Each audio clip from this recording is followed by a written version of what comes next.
أعوذ بالله من الشيطان الرجيم சபிக்கப்பட்ட ஷைத்தானை விட்டு அல்லாஹ்விடம் நான் பாதுகாப்பு தேடுகின்றேன்.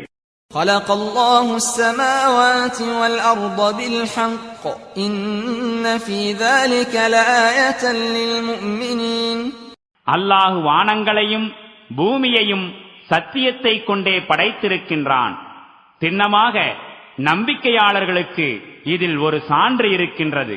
أتل ما أوحي إليك من الكتاب وأقم الصلاة إن الصلاة تنهى عن الفحشاء والمنكر ولذكر الله أكبر والله يعلم ما تصنعون. நபியே, வஹீயின் மூலம் உமக்கு அனுப்பப்பட்டிருக்கும் இந்த வேதத்தை நீர் ஓதுவீராக.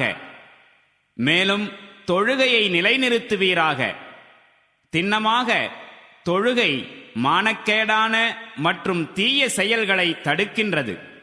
மேலும் அல்லாஹுவை நினைவு கூர்வது இதைவிட பெரிய விஷயமாகும்.